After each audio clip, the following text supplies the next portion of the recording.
고가차도 붕괴 소식부터 전해드리겠습니다. 오늘 오후 2시 반쯤 철거 중이던 서울 서대문구의 서소문 고가차도가 무너지며 인명피해가 발생했습니다.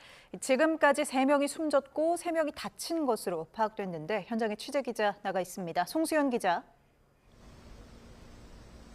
네, 서소문 고가차도 사고 현장입니다. 네, 현장 상황 전해주시죠.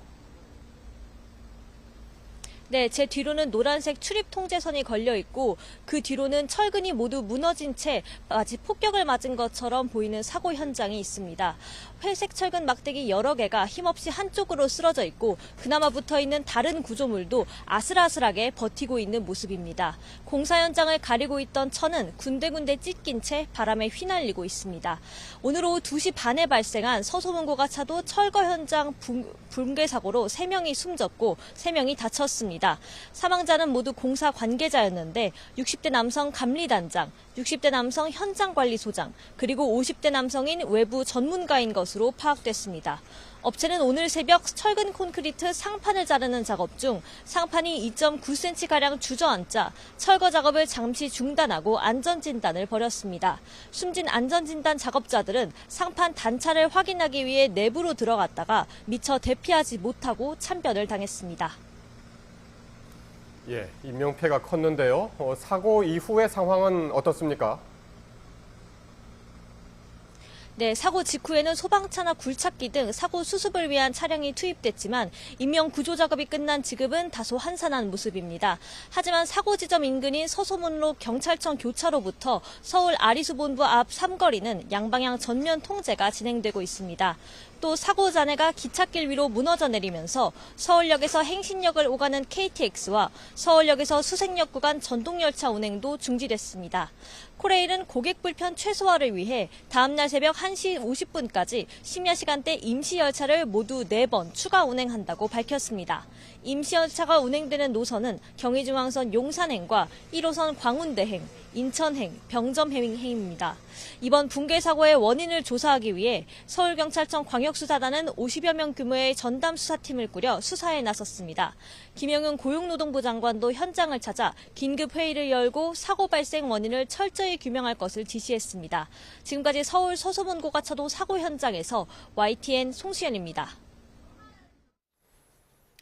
네, 이 사고가 난 서소문 고가차도에서는 오늘 새벽 이 상판 절단 작업이 진행되던 중 이미 붕괴 징후가 나타났던 것으로 조사됐습니다. 상판 일부가 주저앉아 작업을 중단했지만 사고를 막지는 못했습니다. 김혜린 기자의 보도입니다. 철거 중이던 서소문 고가차도에서 이상 징후가 감지된 건 새벽 2시 반쯤입니다. 새벽 1시 반쯤 철근 콘크리트 상판을 자르는 작업을 진행하던 중 상판이 2.9cm가량 주저앉은 겁니다. 오늘 새벽 1시 반에서 2시 30분까지 슬라브 절단 작업을 실시했습니다. 슬라브 절단 작업 중 슬라브가 2.9cm 단차가 확연히 보일 정도로 상판이 내려앉아 업체는 철거 작업을 중단하고 안전진단을 벌였습니다. 하지만 진단이 한창이던 오후 2시 반쯤 고가차도는 결국 무너져 내렸습니다. 이상 징후를 보인 지 12시간 만이었습니다. 안전진단에 참여했던 관계자는 상판을 떠받치는 보인 거더가 중간에 끊어진 것으로 보인다고 설명했습니다. 갑자기 이제 붕괴가 돼가지고 이렇게 돼가지고 밑으로 이제 아마 제 생각은 거더가 중간에 끊어진 것 같습니다. 거더가 하중을 견디지 못하면서 붕괴 조짐이 나타난 지 12시간여 만에 고가차도는 결국 붕괴됐습니다. 그리고 상판 단차를 확인하기 위해 내부로 들어갔던 안전진단 작업자들은 미처 대피하지 못하고 참변을 당했습니다. YTN 김혜린입니다. 무너진 서소문 고가는 안전 문제로 지난해부터 철거 공사가 진행 중이었습니다. 오는 7월 철거를 마무리하고 새로운 고가차도를 짓기로 했는데 이 공사 완료 2달을 앞두고 붕괴 참사가 났습니다. 이형원 기자입니다. 서소문 고가차도는 서울 충정로역과 시청역을 잇는 교각 18개로 구성되어 있습니다. 길이 335m, 폭 14.9m 왕복 4차로로 지난 1966년에 지어졌습니다. 노후화가 심각해 안전 문제가 수시로 불거졌는데 2019년에는 콘크리트 덩어리가 도로 위로 떨어지는 등 사고가 끊이질 않았습니다. 이에 정밀 안전 진단을 한 결과 안전성 미달인 D등급을 받았고 보수공사로는 역부족이라는 판단에 지난해 서울시가 철거를 결정했습니다. 서울시 도시기반시설본부가 발주해 주식회사 흥화가 시공을 맡았습니다. 콘크리트가 깨지고 그 부분이 떨어져서 사람들이나 아니면 자동차에 유해가 가해지기 때문에 그 부분들을 저희들이 방지하기 위해서 방지망을 설치했지만 노후화 속도가 점점 진행이 빨라져서 이번에 철거를. 지난해 8월 단계적으로 도로를 폐쇄한 데 이어 9월부터는 전면 통제하고 본격적인 공사에 들어가 오는 7월 철거를 마칠 계획이었습니다. 철거 완료 2달을 앞두고 붕괴 참사가 난 건데 서울시는 사고 수습에 총력을 다하겠다고 밝혔습니다. 이에 따라 철거 마무리까지 시간이 더 걸릴 전망이지만 시는 2028년 2월로 예상했던 새 고가차로 준공 시점은 변함없다는 입장입니다. YTN 이영훈입니다. 이재명 대통령은 오늘 서울 서소문 고가차도 철거 현장에서 발생한 붕괴 사고와 관련해 사고 원인을 엄정히 조사하라고 지시했습니다. 이 대통령은 사고로 인해 유명을 달리한 피해자에 대해 안타까움을 표시하며 이같이 주문하고 재발 방지 대책도 철저히 마련하라고 지시했다고 청와대가 전했습니다. 이 대통령은 또 사고 수습과 부상자 치료에 만전을 다하라고 당부했습니다. 스타벅스의 탱크데이 이벤트 논란과 관련해 정용진 신세계그룹 회장이 직접 카메라 앞에 섰습니다. 세 차례 허리를 숙이며 사과한 정 회장은 모든 책임은 자신에게 있다고 말했습니다. 오동건 기자입니다. 기자회견장의 모습을 드러낸 신세계그룹 정용진 회장. 사태 발생 8일 만에 직접 카메라 앞에 섰습니다. 정 회장은 어두운 표정으로 사과문을 읽기 시작했습니다.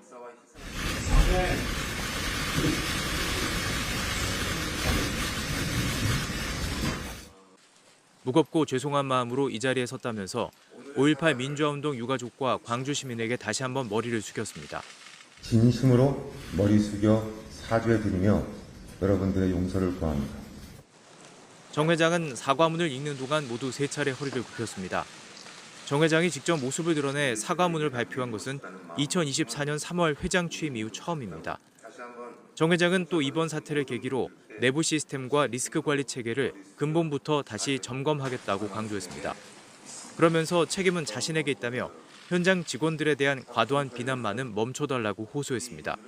지금도 전국의 매장에서 묵묵히 일하고 있는 수많은 스타벅스 코리아 파트너들과 현장 직원들이 있습니다. 부디 이분들을 조금 더 따뜻한 시선으로 바라봐 주시기를 부탁드립니다. 정 회장은 또 서로를 이해하고 함께 앞으로 나아가야 할 시기라고 언급하며 정치적 논란으로 번진 상황도 애둘러 언급했습니다. 각자의 생각은 다를 수 있겠지만 더 좋은 대한민국을 만들고 더 나은 세상을 미래 세대에게 남겨주고 싶다는 마음만큼은 우리 모두 같다고 믿습니다. 정 회장이 이처럼 직접 사과와 쇄신 의지를 강조했다고는 해도 지방선거를 앞둔 시점인 만큼 논란의 여진이 당분간 이어질 가능성이 큽니다. 정용진 회장이 직접 사과하며 정면 돌파에 나섰지만 사태가 정치 이슈와 맞물리며 빠르게 가라앉을 수 있을지는 미지수입니다. YTN 오동건입니다.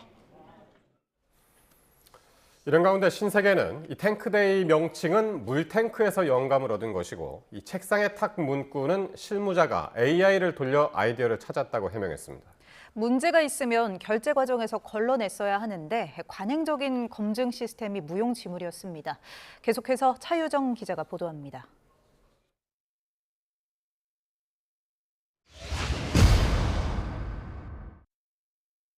지난달 스타벅스 코리아는 5월 15일부터 진행할 텀블러 행사 프로모션을 구체적으로 기획했습니다. 행사 날짜별로 텀블러 이름을 딴 네이밍을 진행했는데 그 과정에서 탱크 텀블러 관련 행사명을 탱크데이라고 지었습니다. 탱크 텀블러는 해외 제조사가 물탱크를 타서 만든 베스트셀러 제품이었고 텀블러 가운데 매출이 가장 커서 장기간 매출을 올리도록 월요일인 18일로 행사 날짜를 정했다는 게 신세계 설명입니다. 책상에 탁 문구는 가방에 쑥이라는 기존 홍보 문구와 라임을 맞추려고 실무진이 AI를 돌려 표현을 찾다가 고안됐습니다.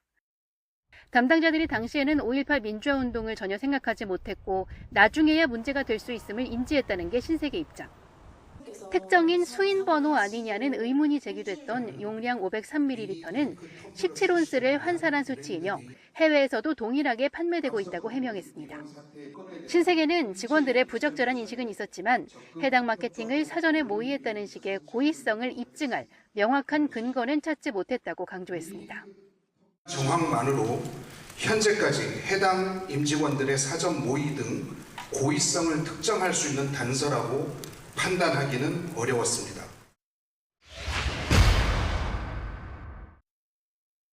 마케팅 검증 체계 부실은 인정했습니다. 해당 마케팅은 4단계의 보고 절차를 거쳤지만 아무도 문제를 제기하지 않았습니다. 일부는 디자인 시안이 담긴 메일 첨부 파일조차 열람하지 않고 관행적으로 승인했습니다. 다만 조사 과정에서 핵심 직원들이 휴대전화 지출을 거부했고 최초 기획 단계에서 실무진 사이에 오간 사내 메신저 대화 내용 역시 확인되지 않은 것으로 파악돼 진술만으로는 고의성 여부를 가리는 데 한계가 있다는 지적이 나옵니다. 구체적인 경위는 경찰 수사를 통해 밝혀질 것으로 보이는 가운데 신세계 측은 수사에 적극 협조하겠다고 밝혔습니다. YTN 차유정입니다. 스타벅스의 5.18 탱크데이 논란에 대해서 정용진 회장이 직접 사과했지만 비판 여론이 좀처럼 수그러들지 않고 있습니다. 5.18 유족들과 시민들은 스타벅스 매장 앞 1인 시위를 확대했고 5월 단체는 5.18 왜곡에 대한 처벌 강화를 촉구했습니다. 오선열 기자입니다. 5.18 최후항쟁 장소인 옛 전남도청 인근 스타벅스 매장입니다. 출입구 앞에 불매운동 참여를 호소하는 1인 시위가 이어집니다. 다른 매장에서도 5.18 유가족들이 자발적으로 피켓을 들고 시위에 동참합니다. 5.18 영령들을 2번, 3번 죽이는 행위가 같습니다. 회장이라면 책임을 지고 사퇴하십시오. 오늘 기자회견이 사과문이 신세계의 수준입니까? 1인 시위는 광주 지역 스타벅스 매장 10여 곳에서 동시다발적으로 진행됐습니다. 시민단체는 정용진 회장의 사과 발표는 면피용에 불과하다고 일축했습니다.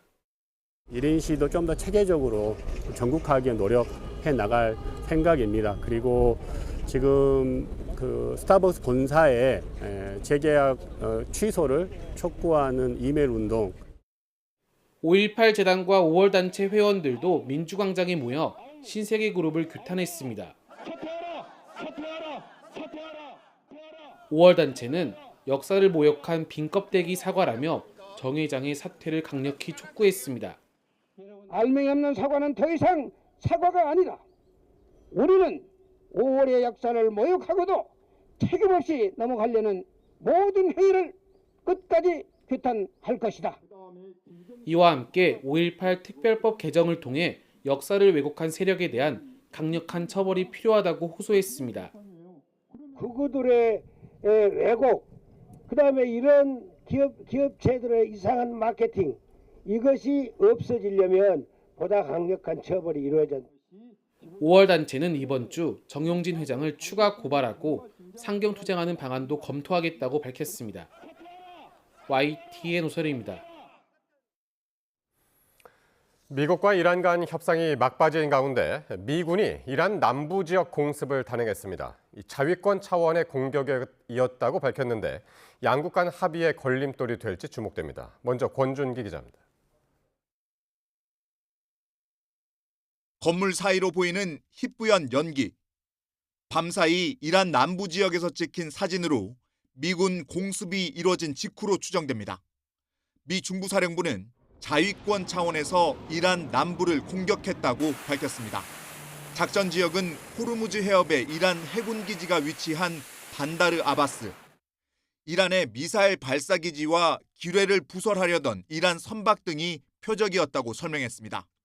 중부사령부는 휴전 상황이지만 절제력을 발휘해 미군을 보호할 것이라고 강조했습니다. 이란 국영통신도 밤사이 반다르 아바스 전역에서 여러 차례 폭발음이 들렸다며 미군 공습을 확인했습니다. 이스라엘 매체 등은 이란군 80명이 숨졌다고 전했지만 이란 매체는 해당 지역이 완벽하게 통제되고 있다며 자세한 피해 상황을 공개하지 않았습니다. حدود ساعت 12 و چند دقیقه فکر می‌کنم 5 دقیقه صداهایی از آن سمت شنیده شد. صداهایی که گفته شد شبیه به انفجار بوده است. 일부 이란 매체는 휴전 협정 위반이라고 지적한 가운데 이란 정부의 공식 반응은 나오지 않고 있습니다. 중재국인 카타르에 협상 대표단을 보낸 상황에서 이번 공습이 어떤 변수로 작용할지 주목됩니다. 외신들의 전망은 엇갈립니다. 뉴욕타임스는 종전 합의가 통째로 뒤흔들릴 수 있는 위기라고 전망했지만 알자지라는 이번 사태는 작은 장애물로 협상 판을 깨진 않을 거라고 관측했습니다. YTN 권중입니다. 이렇게 미군이 이란 남부 지역 공습을 단행한 데 이어서 이번에는 이란의 이슬람 혁명 수비대가 미국의 첨단 무인기를 격추했다고 발표했습니다. 이란 협상단의 카타르 방문이 이란 동결 자금 해제 방안을 논의하기 위해서라는 이 구체적인 언급도 나왔습니다. 중동 현지 연결합니다. 양희력 특파원. 아랍에미리트 두바이에 나와 있습니다. 예, 이슬람 혁명 수비대가 무인기를 격추했다고 했는데 구체적으로 어떤 기종이었습니까? 미국의 첨단 무인기 MQ-9 리퍼 드론입니다. 사신이라는 별명을 가진 기종으로 무장 기능을 강화한 것이 특징입니다. 이란 이슬람 혁명 수비대는 현지 시간 26일 오후 해당 드론 한 대를 격추했다고 성명을 냈습니다. 또 미국이 휴전 합의를 위반할 경우 혁명 수비대는 이에 대응할 정당하고도 확실한 권리를 보유하고 있다고 강조했습니다. 이어 혁명 수비대는 이란 영공에 진입한 미 전투기 F-35를 향해서도 발포했다고 주장했습니다. 미군의 이란 남부 공격에 이은 맞대응 차원으로 해석됩니다. 이란 최고 지도자인 모즈타파 하메네이는 이슬람 성지순례 행사 하지를 맞아 메시지를 발표하면서 미국은 더 이상 중동에서 안전한 군사 거점을 유지할 수 없을 것이라고 밝혔습니다. 그러면서 중동 지역 국가들도 미군 기지의 방패 역할을 하지 않을 것이라고 강조했습니다. 그렇군요. 종전 협상 상황도 알아보죠. 협상단이 카타르로 이동을 해서 회담을 했는데 어떤 논의가 이루어진 겁니까?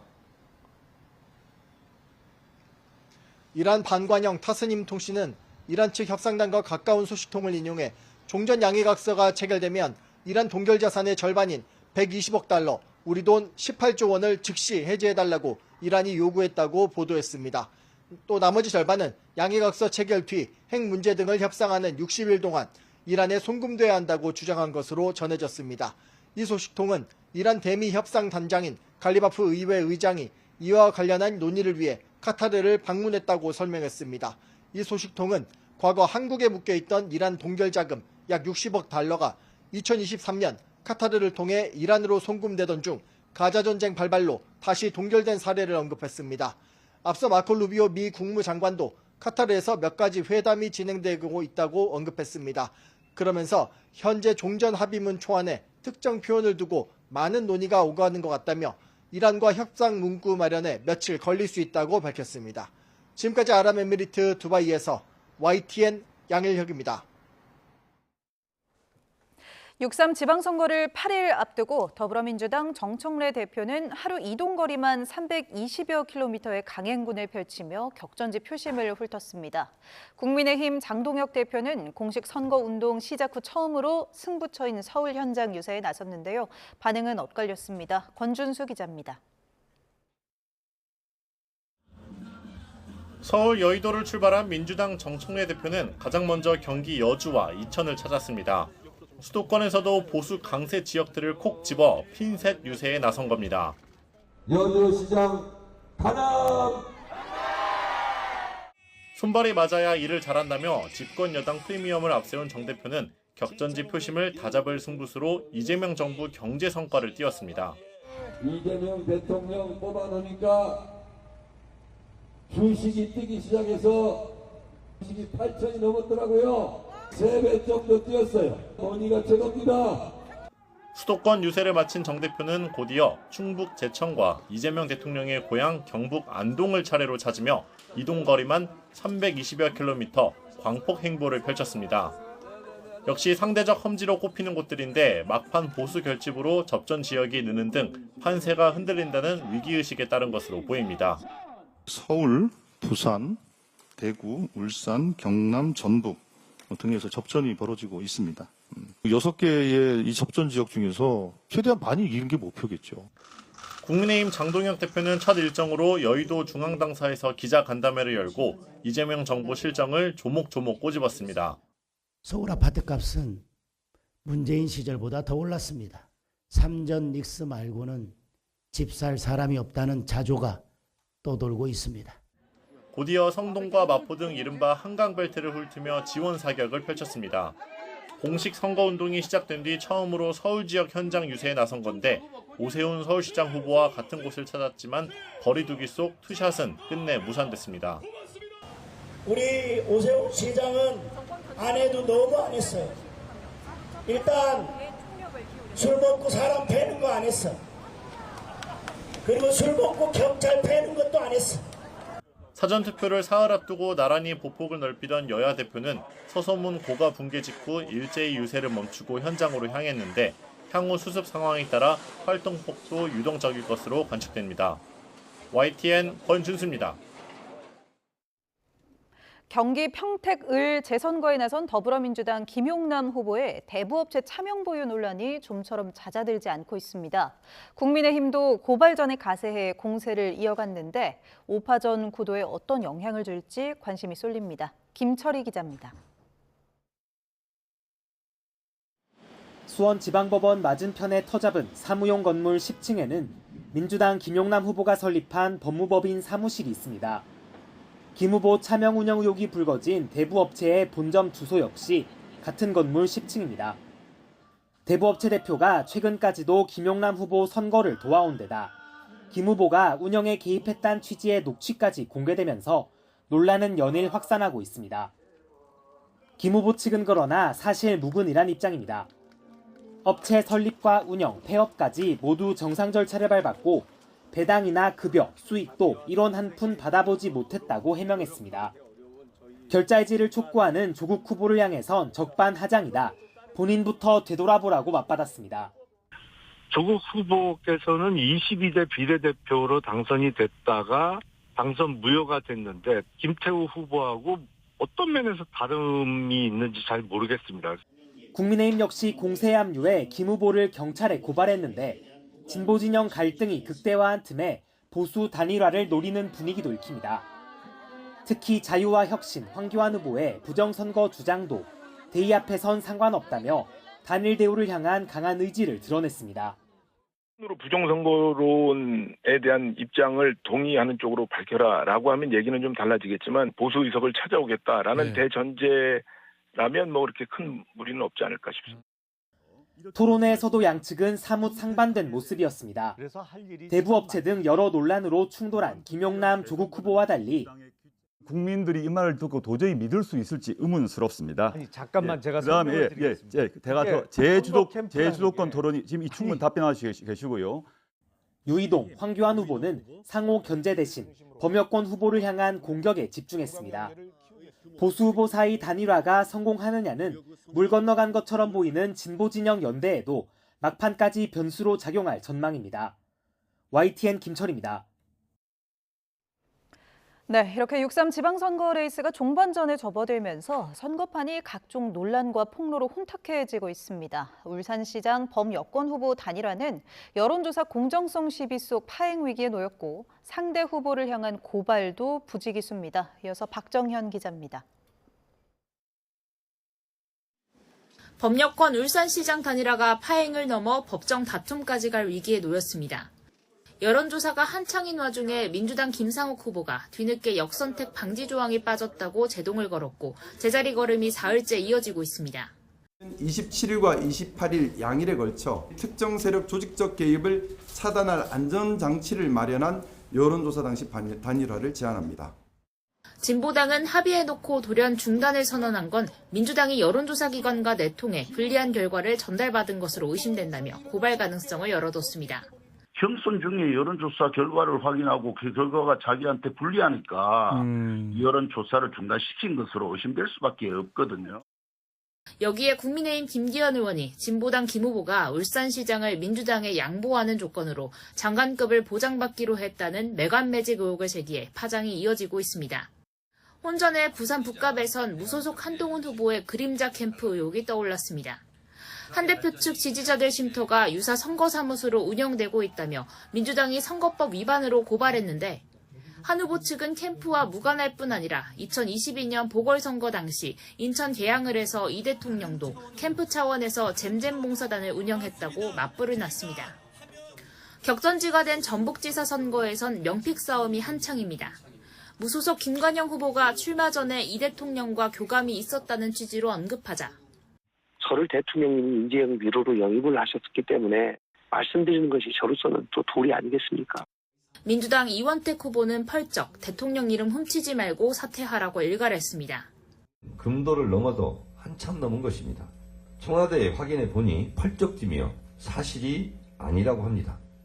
전북 군산 김제 부안을에 출마한 민주당 박지원 후보는 해외 성접대 폭로가 나와 곧장 부인했고 국민의힘에서도 또 다른 오빠 논란이 등장했습니다. 여기 잘생긴 오빠들 많아요. 유불리 싸움 속 진영을 가리지 않을 정도로 네거티브 대전이 가열되고 있는 가운데 막판으로 다가갈수록 비전 정책 대결은 실종된다는 비판이 나옵니다. YTN 박정현입니다.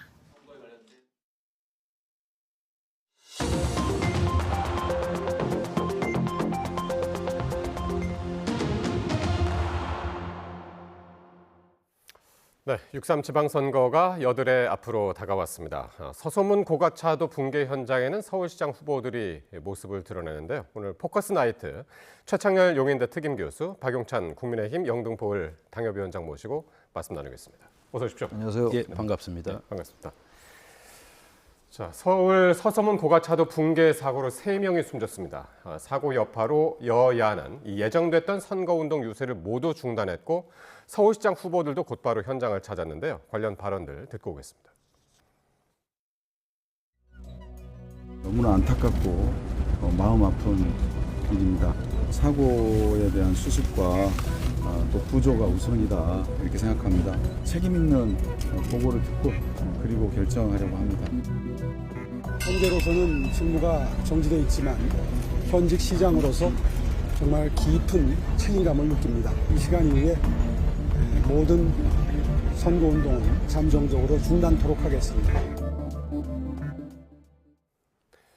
자, 여자가 이미 GTX 철근 누락 사태를 놓고 안전 공방을 벌이던 상황에서 이번에 이제 고가도로가 무너지는 그런 사고까지 발생했습니다. 두 분 어떻게 보십니까? 이게 어쨌든 이 사고가 이번 선거에 영향이 있을까요? 근데 이거 각 캠프에서 하기 나름이겠죠. 네. 이 선거가 지금 아까 말씀드린 철근 누락 그 사건 가지고 공방이 치열했잖아요. 예. 거기 그 이슈가 조금 이제 가라앉을만 할 때 또 이 사고가 난 거거든요. 그 사람이 죽었어요. 이건 또 더군다나. 그렇죠. 철근 누락 사건은 이제 보강이 되는 상황이고 이건 사람이 죽었고 다쳤고 이런 상황인데 오늘 정원호 후보도 그렇고 오세훈 후보도 그렇고 상당히 말을 아끼는 듯한 모습이 역력해요.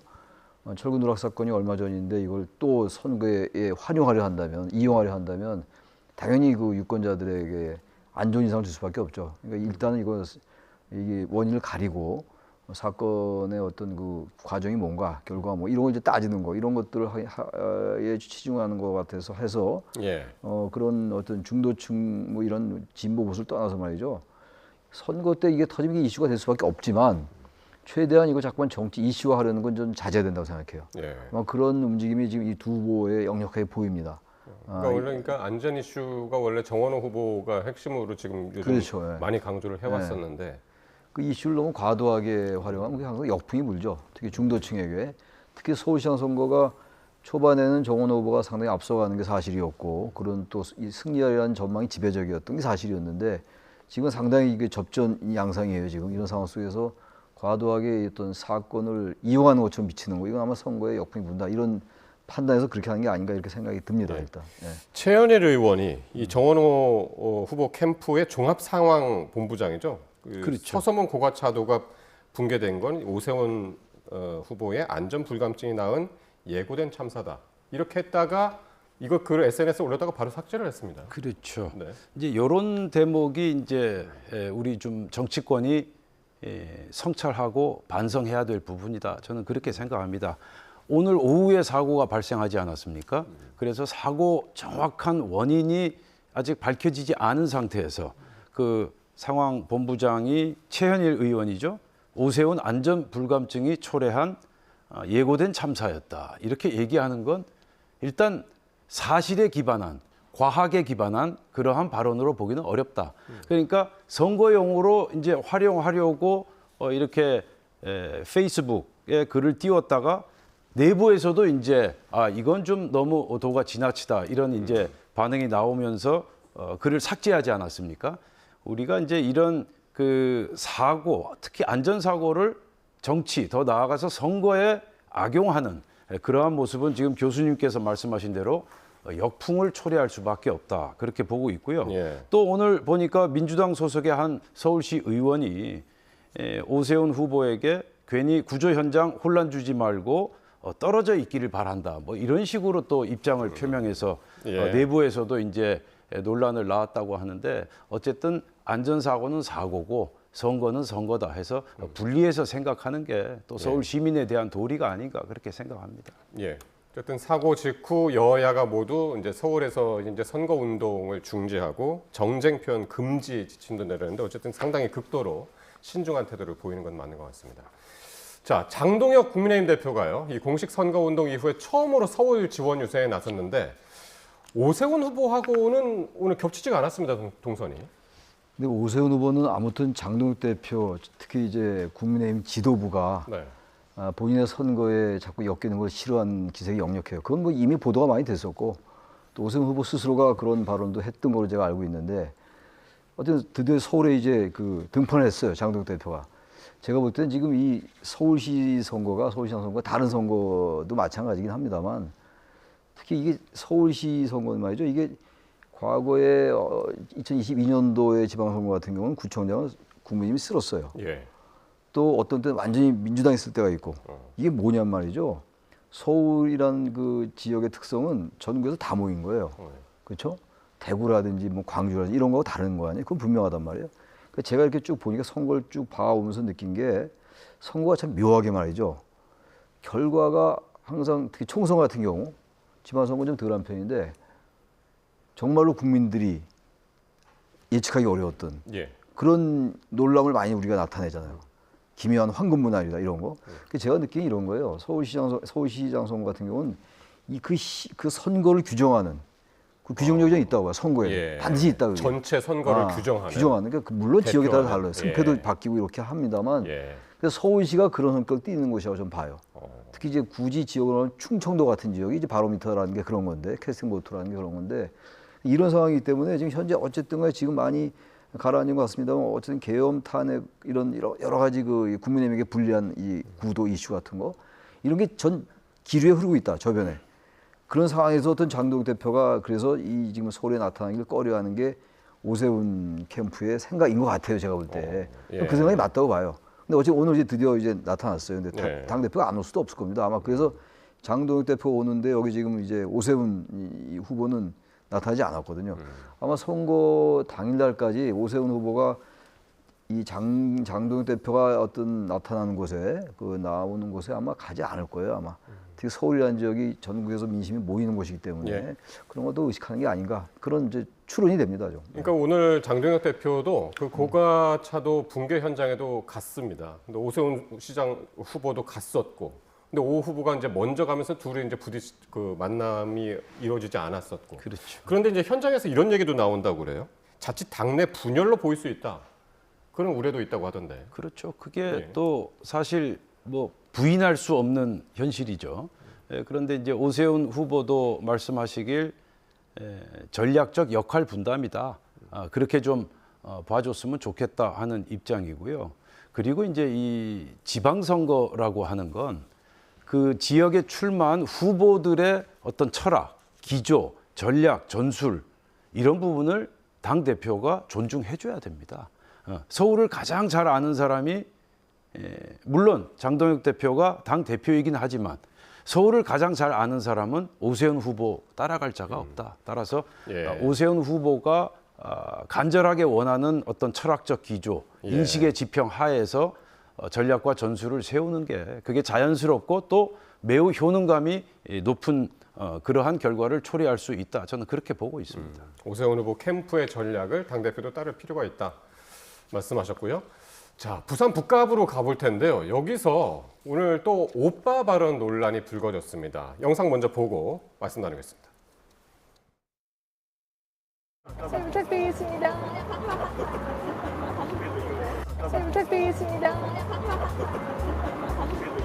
안녕하세요. 여기 잘생긴 오빠들 많아요. 여기 잘생긴 오빠들 많아요. 아, 너무 멋진데요.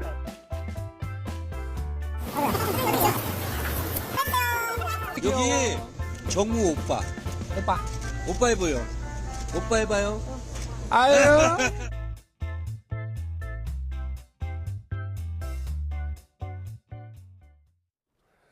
자, 오빠 발언은 원래 이제 민주당 정청래 대표가 하정우 후보 유세 그러니까 지원 나가가지고 거기서 이제 오빠 발언이 그 홍역을 치른 경우가 그렇죠. 있는데 지금 이 김민전 의원이 오빠 발언이 나왔습니다. 잊을만 하니까 또 나타났는데 예.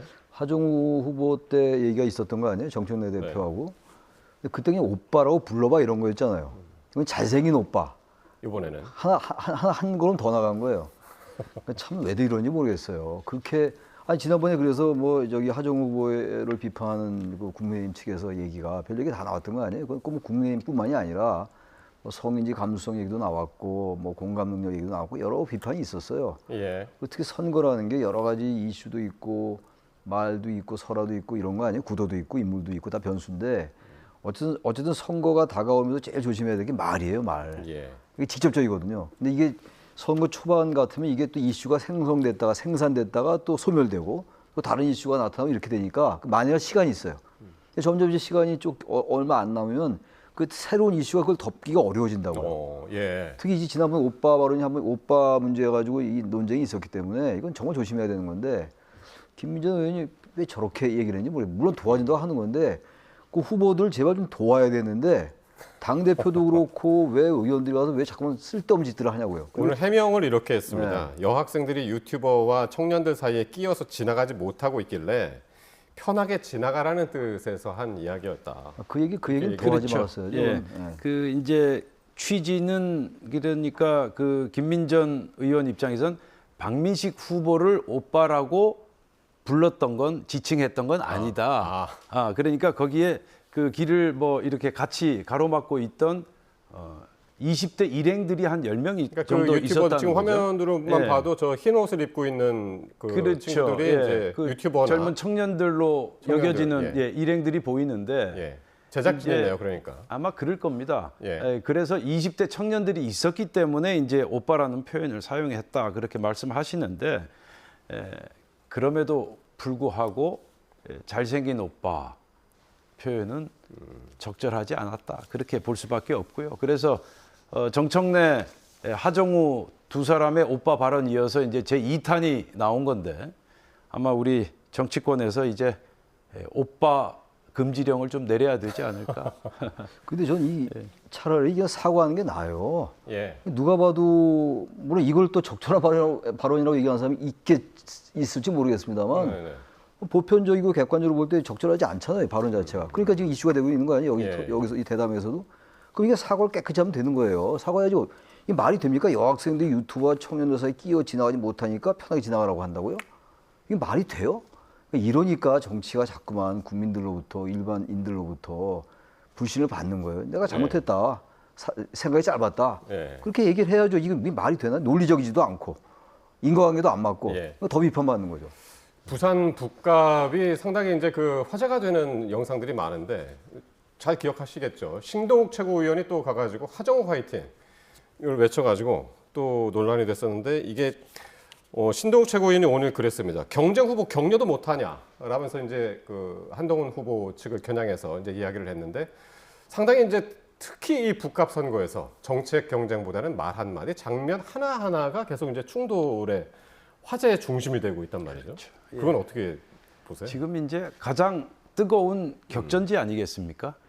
그러니까 그 뜨거운 만큼 굉장히 다들 예민해져 있는 것이고, 그래서 이제 통상적인 어떤 화이팅 같은 경우도 바라보는 시선들이 굉장히 예민하게 바라보고 그리고 여러 가지 해석을 하면서 지금 바라보는 그러한 현상이 나타나고 있는데, 사실 이제 통상적인 선거 국면이라면 신동욱 최고의 어떤 화이팅 발언은 뭐 크게 문제가 되지 않을 수도 있습니다. 그런데 부산 북구 갑이라는 점, 거기에 지금 친윤계 박민식 그리고 이제 한동훈 전 대표가 함께 출마해서 지금 굉장히 치열한 경합을 벌이고 있는 그런 상황이라는 점에서 신동욱 최고의 그 화이팅 발언은 여러 가지 해석을 나올 수밖에 없다. 저는 그렇게 보고 있습니다. 예. 지금 속보 하나가 들어와가지고요. 이거 전해드리고 계속 이어가겠습니다. 배우 고 김세론 씨의 사망 원인이 배우 김수현 씨의 채무 압박 때문이라는 등의 이 허위 사실을 유포한 혐의를 받는 김세의 가로세로 연구소 대표가 구속이 됐다는 소식 막 들어왔습니다. 서울중앙지방법원이 오늘 성폭력 처벌법 위반과 명예훼손 등의 혐의를 받는 김 대표에 대해서 증거인멸과 도망의 염려가 있다면서 구속영장을 발부했습니다. 관련 소식 더 들어오면 전해드리도록 하겠습니다. 자, 부산 북감 이야기 계속 해보겠습니다. 정말 화제를 이어가고 있는 그 지역인데 한동훈 후보가 오늘 또 이런 얘기를 했어요. 하정우 후보가 김어준 씨 유튜브에 이제 출연해가지고 거기서 노래를 불렀습니다. 그 김어준 씨가 요청을 해가지고 하정우 씨가 이제 캠페인송을 부르는 장면이 있었는데 상황 김어준 씨라는 표현까지 나왔습니다. 이거 혹시 보셨습니까? 이 노래하는 장면? 저는 보지 못했어요.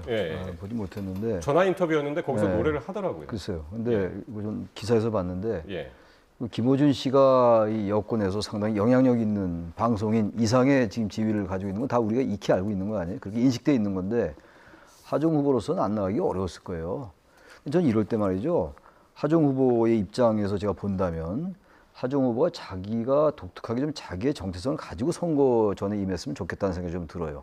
제가 뭐 하정 후보한테 뭐 이렇게 전략적으로 충고하거나 조언할 입장은 전혀 아닙니다만 객관적으로 볼 때 이건 뭐 하정우 씨로서 나갈 수가 있는 거예요. 그리고 뭐 노래 부르니까 할 수 있는 건데 또 이제 한동훈 후보로서는 또 이 기회를 놓치면 안 되죠. 또 이게 상당히 김어준 씨의 어떤 상징적인 지위가 있기 때문에 이렇게 비판하는 건데 이 비판 자체는 저는 뭐 그렇게 큰 변수는 아니라고 보는데 어쨌든 후보들이 뭔가 자신의 전략을 가지고 특히 하정우 후보는 그 젊은 정치인 아니 이제 신인이니까 정치인이라고 말하기도 정말 아직은 이제 민망할 정도인데 거기다 AI 문제라든지 그런 문제를 가지고 정면으로 승부하는 게 좋을 것 같아요. 자꾸 그 지난번에 아까 오빠 얘기 나왔습니다만 그때도 정청래 대표하고 같이 가면서 그런 일이 벌어졌다고 본인도 어떤 그런 취지 얘기를 했고 자꾸 이렇게 이제 중앙 정치에 관련된 인사들 때문에 자꾸 이 하정우 후보의 어떤 그 장점이라고 할까요? 정체성 이런 것들이 잘 못 살리는 것 같아요. 그건 제가 객관적으로 좀 아쉬운 점이 있다. 앞으로 며칠 안 남았습니다만 하정우 후보가 가는 여러 가지 아주 그 정체성이 있어요. 그 부분은 얼마나 좋은 건데 지금 주식시장도 뭐 AI 때문에 반도체에 올라오고 그러잖아요. 근데 그 장점을 못 살리는지 모르겠어요. 자꾸 이런 식의 수세적이고 말 이것도 뭐라고 또 변명이라는 말은 이상하지만 또 뭔가 해명 같은 걸 해야 되는 이런 상황을 왜 만들어 가는지 모르겠다. 객관적으로 좀 안타까운 생각이 좀 들긴 듭니다. 자, 이렇게 여전히 혼전의 혼접을 거듭하고 있는 부산 북구 갑. 여론조사 결과가 또 하나가 나왔었는데요. 부산일보와 에이스리서치의 조사 결과인데 이번에는 하정우 후보가 34% 나왔고요. 박민식 후보 23.3, 그리고 한동훈 후보가 38.2. 오차범위 내에서 앞서는 수치가 나왔습니다. 한동훈 후보가 말이죠. 계속 엎치락뒤치락 하는 것 같아요. 나올 때마다. 그렇죠. 그럼에도 불구하고 지금 유의미한 그런 이제 변화들이 좀 나타나고 있는데요. 제가 가장 크게 주목하는 건 지금 하정우 후보의 지지율이 지금 계속 지금 떨어지고 급락 수준으로 지금 추락하고 있다라는 대목에 지금 주목을 할 수밖에 없는데요. 제가 불과 지금 정확히 기억은 안 납니다만 한 44, 43% 정도대를 유지하다가 지금 이제 35%까지 지금 떨어진 상태 아닙니까? 그래서 박민식 후보도 지금 약간 올라간 상태고 한동훈 후보는 크게 올라간 상태고요. 그래서 지금 각종 여론조사를 보면 한동훈 후보가 지금 1위로 나타나고 있는데 자, 그러면 하정우 후보가 왜 저렇게 떨어진 것일까? 그 대목에 대해서 지금 많은 분들이 관심을 가질 수밖에 없고요. 예. 그래서 이제 김어준의 뉴스공장에 이렇게 전격적으로 출연하게 된 것도 결국 민주당 지지표도 지금 다 흡수하지 못하고 있다. 따라서 이제 김어준의 뉴스공장에 출연해서 뭔가 민주당 지지자들을 결집시키려는 그러한 이제 선거 전략을 선택한 것이 아닌가 그렇게 여겨지고 있고요. 예. 그래서 지금 박민식, 한동훈 두 사람의 지지율은 상승하고 하정우 지지율이 떨어지고 있다.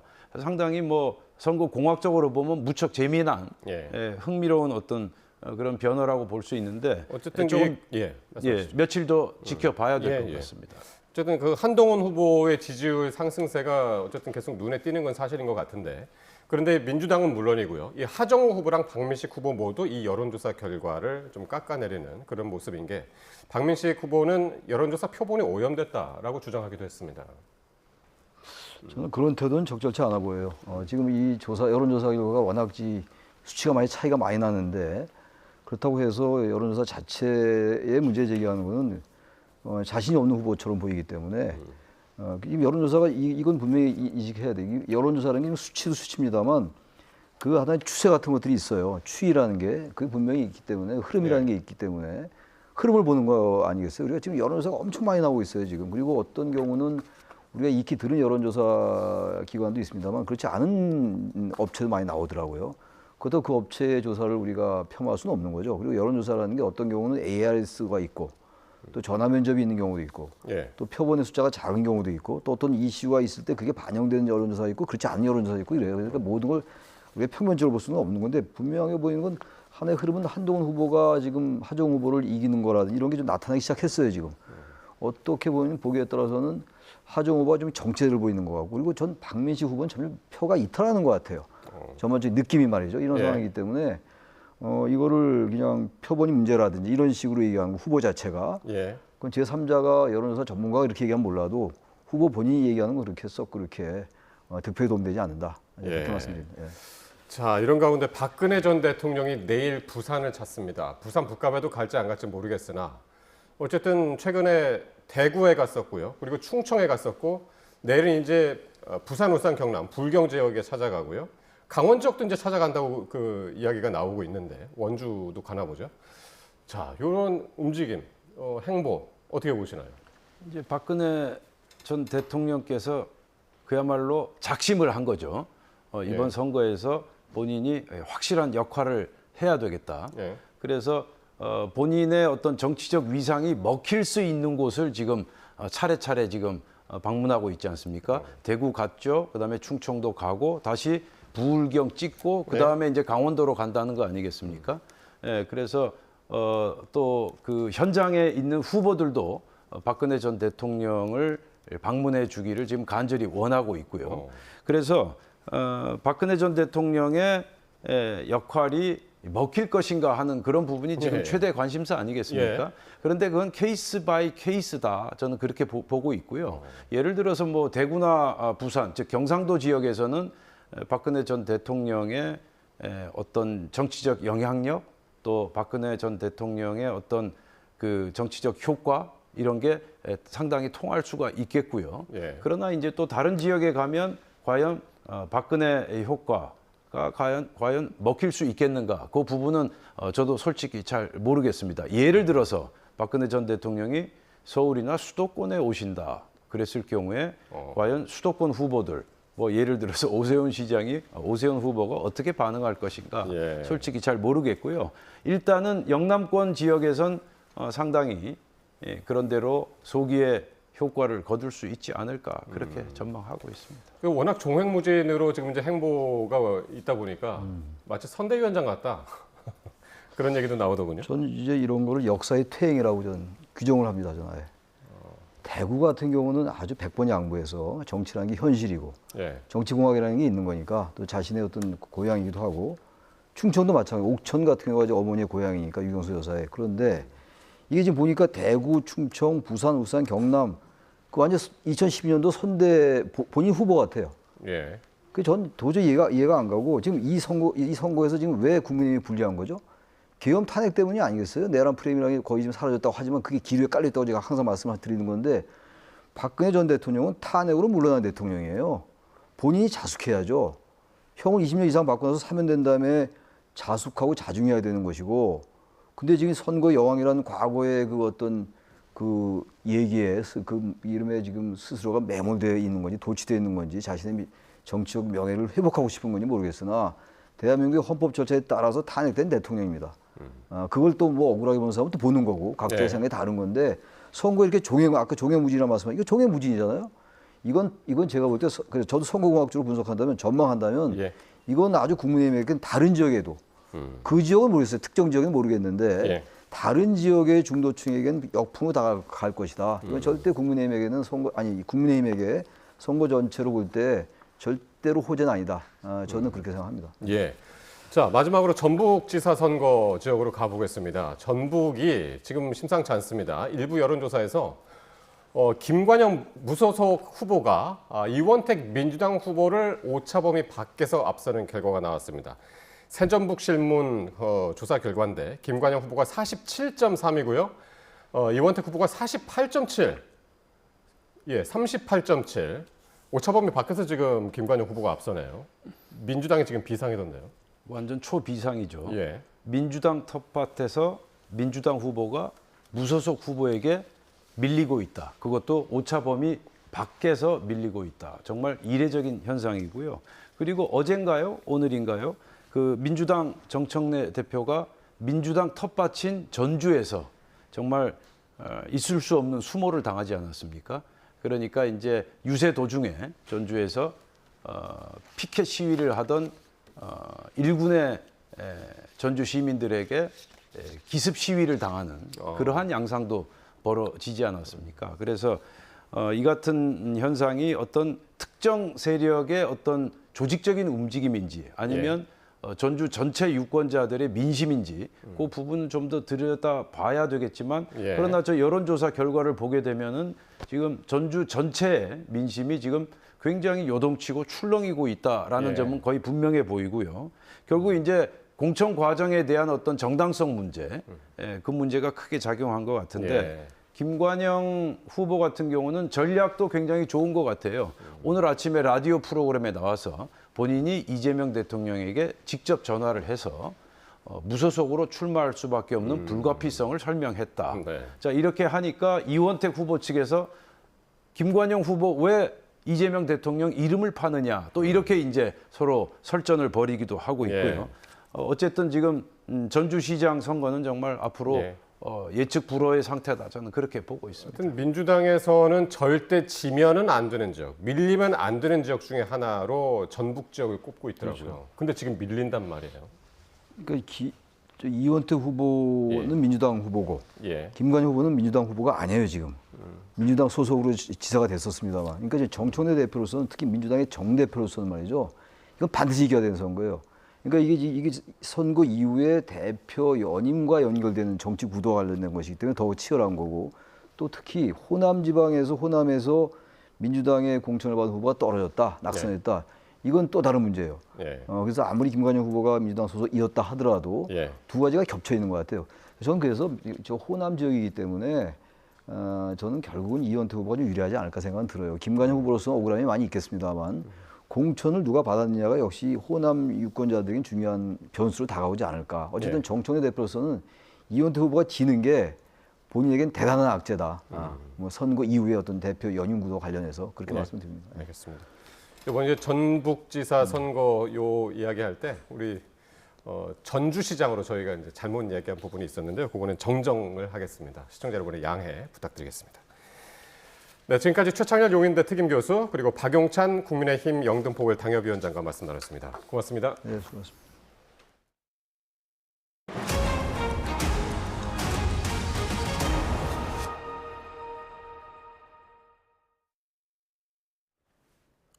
네, 오늘 서울 서소문 고가차도 철거 현장에서 상판이 무너졌습니다. 이 사고로 3명이 숨지고 3명이 다쳤습니다. 송수연 기자가 보도합니다. 화물차가 지나는 순간 갑자기 위에서 시멘트 덩어리와 철골이 무너져 내립니다. 오후 2시 반쯤 서울 미근동 서소문 고가도로 철거 현장에서 상판 일부가 붕괴했습니다. 어마어마한 굉음하고 흙먼지가 진짜 대형 사고가 터졌구나 하는 걸 직감적으로 생각하고 119에 먼저 신고하고 그 다음에 112에 신고. 소방당국은 다수의 인명피해를 우려해 신고 20분 만에 대응 단계를 발령하고 구조 작업을 벌였습니다. 이 사고로 작업자 3명이 숨지고 3명이 다치는 등 모두 6명의 사상자가 나왔습니다. 사망자는 60대 감리단장과 60대 현장 관리소장, 그리고 안전점검을 위해 투입된 50대 외부 전문가인 것으로 파악됐습니다. 고가도로 상판이 폭격을 맞은 듯 내려앉았습니다. 일부 구조물은 여전히 아슬아슬하게 매달려 있습니다. 날벼락 같은 굉음과 희뿌연 먼지에 주변 시민들은 놀란 가슴을 쓸어내렸습니다. 아수라장이 된 현장을 보고 추가 붕괴가 있으면 어떡할지 마음을 졸였습니다. 저희 근무 중에 지금 다리가 떨어져가지고 나가서 본 적이 봤어요. 어느 부분은 떨어져 있고 어느 부분은 걸쳐 있어가지고 좀 위험하게 느껴졌어요. 좀. 대낮 서울 도심 한복판에서 벌어진 인명사고로 작업자들과 시민들은 큰 충격과 불안을 느꼈습니다. YTN 송수연입니다. 철거 중이던 서소문 고가차도는 한순간에 무너지며 도로와 선로를 덮쳤습니다. 주변은 아수라장이 됐는데 이 사고 당시 상황을 윤혜리 기자가 전해드립니다. 철거 작업 중이던 서울 미근동 서소문 고가차도 공사 현장에 비추던 CCTV 화면입니다. 짧은 섬광과 동시에 도로를 떠받치던 상판 구조물이 한순간에 와르르 무너져 내립니다. 철로 위에 있던 전깃줄이 큰 충격을 받은 듯 출렁거리고 고가도로 아래에 있던 사람들은 굉음에 놀란 듯 황급히 뛰쳐나옵니다. 지진난 무너지는 소리가 나서 보니까 KTX 전선이 좀 휘청거렸던 것 같아요. 천둥 소리처럼 나서. 무너져 내린 고가도로 상판은 아래에 깔려있던 철로와 도로를 순식간에 덮쳤는데 열차가 지나던 순간이었다면 피해가 더 커질 뻔했습니다. 행인들도 많이 지나다니고 그래서 조금 위험하긴 해요. 거기가 그 인도의 폭이 굉장히 좁아요. 거기가 고가차도 밑으로 지나다녀요. 붕괴 사고가 발생한 건 오후 2시 반쯤. 현장에 있던 행인과 공사 관계자 등 13명 가운데 7명은 구조물이 무너지기 전 대피했지만 나머지 6명은 몸을 피하지 못했고 이 가운데 3명이 숨졌습니다. YTN 윤혜리입니다. 서소문 고가차도는 철거 작업이 90% 가까이 진행된 상태에서 붕괴됐습니다. 이상 징후에 대한 안전 점검 중에 사고가 났는데 경찰은 전담 수사팀을 꾸리고 원인 조사에 나섰습니다. 김희영 기자가 보도합니다. 고가차도 한쪽이 무너져 내려 철길을 덮쳤습니다. 붕괴 충격에 구조물이 조각조각 쪼개진 모습인데 부서진 잔해 사이로 철근도 그대로 드러났습니다. 아래쪽에 서 있던 작업 트럭도 깔렸습니다. 철거 작업 중이던 서소문 고가차도가 붕괴된 현장입니다. 지난 1966년 준공된 서소문 고가차도는 정밀 안전진단 결과 안전성 미달에 해당하는 D등급 판정을 받아 지난해 9월부터 본격 철거가 시작됐습니다. 현재 공정률은 89% 수준으로 오는 7월 철거가 마무리되는 대로 신설 공사에 들어갈 예정이었는데 사고가 났습니다. 정밀 안전 진단 결과 D등급 판정을 받아서 지금 보시다시피 S8, S9 두 경강만 남고 나머지는 철거 다 했습니다. 이상 징후에 대한 안전 점검 중 사고가 난 가운데 경찰은 정확한 원인 파악을 위해 전담 수사팀을 꾸렸습니다. 서울경찰청 광역수사대장을 팀장으로 중대재해수사 2개 등 3개 팀과 과학수사팀 등을 포함한 50여 명 규모입니다. 경찰은 고용노동부 등 관계부처와 협력해 사고 원인을 신속히 규명하겠다고 밝혔습니다. YTN 김희영입니다. 서울시장 후보들도 앞다퉈 서소문 고가차도 붕괴 현장을 찾았습니다. 양당 지도부도 유세 일정을 중단하고 수습과 구조에 힘을 모으기로 했습니다. 임성재 기자의 보도입니다. 민주당 정원호 서울시장 후보는 여의도 출근길 직장인을 만나며 하루를 시작했습니다. 정청래 대표를 대동해 유권자와 셀카를 찍으며 접촉면을 넓히는 동시에 시민 일상을 뒷받침하는 일꾼이 되겠다고 강조했습니다. 시민의 일상을 안전하고 편리하고 든든하게 응원하는 시장이 되어야 합니다. 국민의힘 오세훈 후보는 170개 동의 7개 노선 83개 역을 만들겠다는 170, 7, 83 공약, 내 집 앞 10분 전철역을 약속하며 민심을 공략했습니다. GTX를 고리로 한 여권의 안전 불감증 공세에도 지하철 역사에 스크린 도어를 설치해 서울을 사망률 제로로 만들었다고 받아쳤습니다. 2년 내에 초스피드로 1년이라도 방치할 수 없다. 이런 의지로 해냈던 것이 스크린도어고요. 궂은 날씨에도 서울을 촘촘히 훑던 두 후보는 서소문 고가차도 붕괴 소식에 즉각 유세를 멈추고 현장으로 달려갔습니다. 특히 희생자가 최소화되고 구조가 빨리 완료되기를 바라는 마음입니다. 그 마음으로 지금 달려왔고 직무가 정지되어 있지만 현직 시장으로서 정말 깊은 책임감을 느낍니다. 유가족분들께 깊은 위로의 말씀을 드립니다.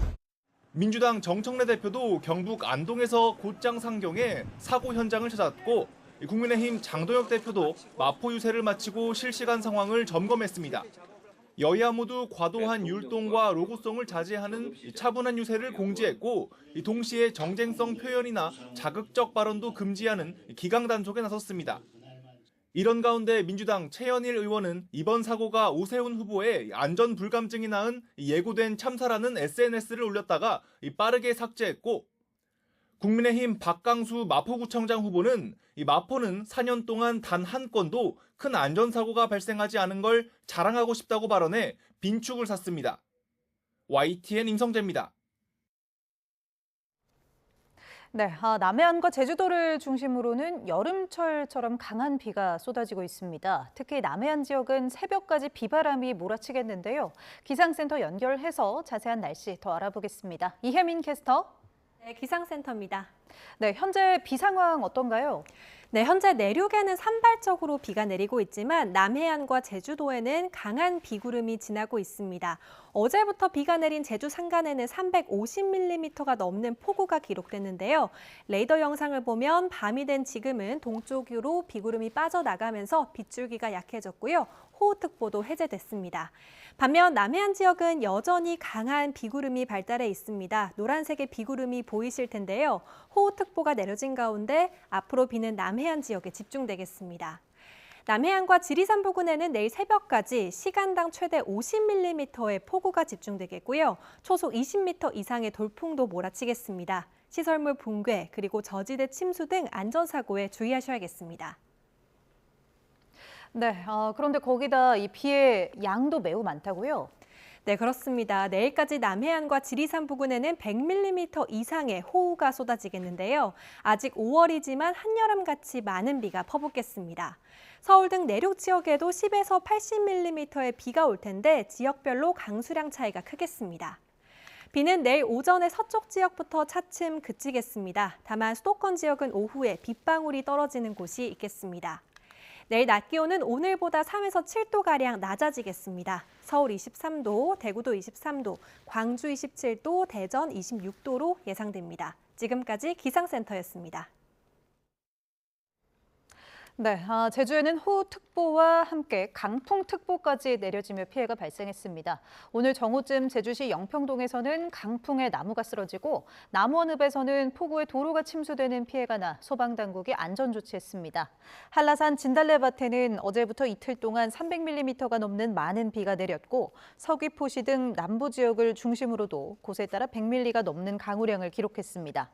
제주지방기상청은 내일 밤까지 비바람이 더 이어지겠다며 피해가 없도록 주의해야 한다고 밝혔습니다. 코스피가 반도체 투톱의 강세에 힘입어 장중 8천 돌파 6거래일 만에 종가로도 8천선을 넘었습니다. 내일로 다가온 삼성전자와 SK하이닉스 주가 흐름 2배 추종 ETF 상품 출시도 매수세 유입에 큰 영향을 미쳤습니다. 류환홍 기자가 보도합니다.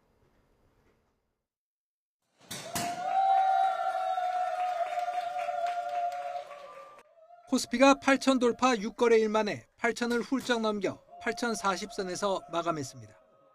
삼성전자는 30만 2천 원, SK하이닉스는 208만 7천 원까지 올라 사상 최고가를 경신했습니다.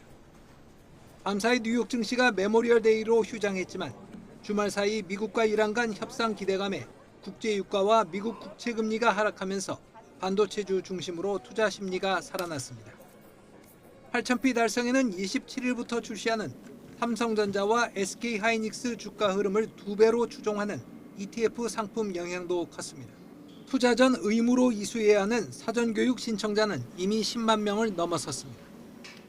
개별 종목 ETF가 출시가 되게 되면 투자자들의 개별 종목 ETF 매수가 해당 종목의 현물 주식 매수로 이어지기 때문에 이런 부분들이 직접적인 수급 호전 요인으로 작동할 가능성이 높다라는 점이 올 초 4,200선에서 출발한 코스피가 5개월도 채 안 돼 거의 2배인 8,000을 돌파하면서 연내에 만피 도달 전망도 나오고 있습니다.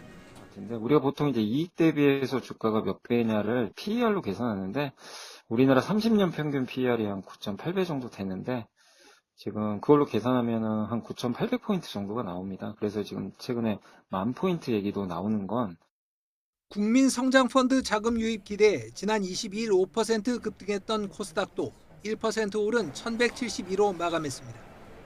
원달러 환율은 1,515원으로 출발해 11원 내린 1,504원으로 주간 거래를 마쳤습니다. 환율이 소폭 하락했지만 6거래일 연속 주간 거래 종가는 1,500원을 넘었습니다. YTN 유환홍입니다.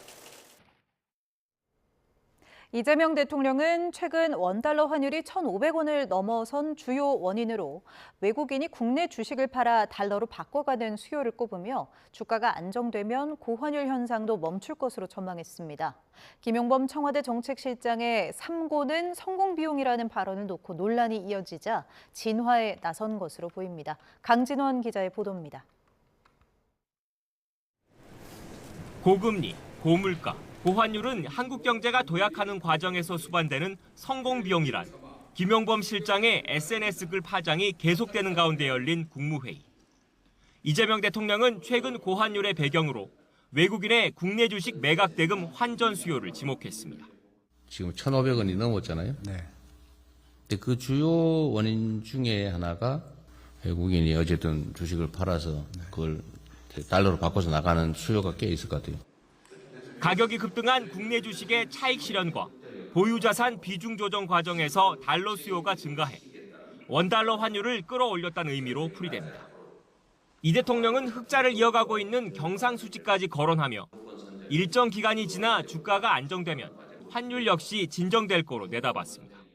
경상수지 흑자폭은 되게 늘어나고 있잖아요. 일정 시기가 돼서 주가가 안정이 되면 멈추겠네요. 최근 고환율의 원인은 외화가 부족했던 외환위기 때와는 다르다는 김용범 정책실장의 주장에 힘을 실으며 후폭풍 차단에 나선 거로 보입니다. 청와대도 현 상황을 엄중하게 인식하고 물가와 외환 시장을 안정적으로 관리하고 있다며 진화에 힘을 보탰습니다. 하지만 지방선거를 코앞에 둔 정치권에선 김 실장의 이른바 3고는 성공비용 발언을 놓고 거친 설전이 오갔습니다. 정부가 성장의 엔진을 키우되 그 과정에서 발생하는 부담과 불균형은 세심하게 관리해야 한다는 것이 발언의 핵심입니다.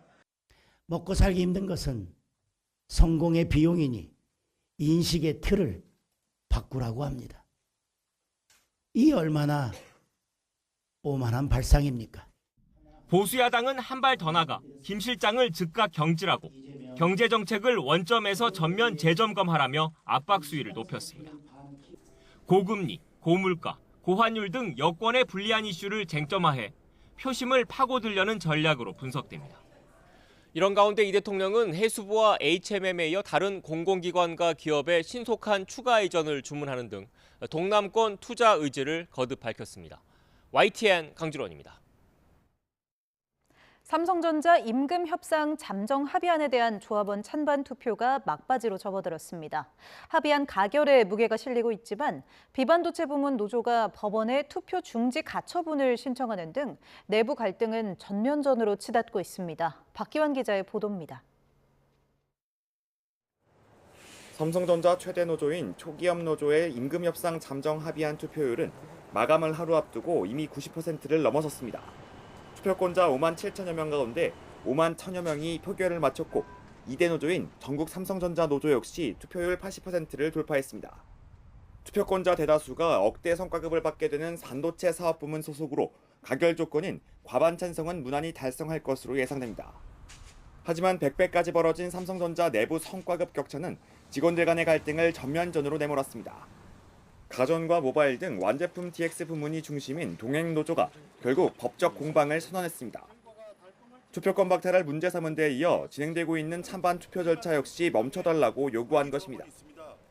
상생과 존중이 바탕이 되어야 할 노동조합의 앞뒤가 다른 행보는 민주적 절차를 훼손하고 독선을 우선하는 기만 행위에 가깝습니다.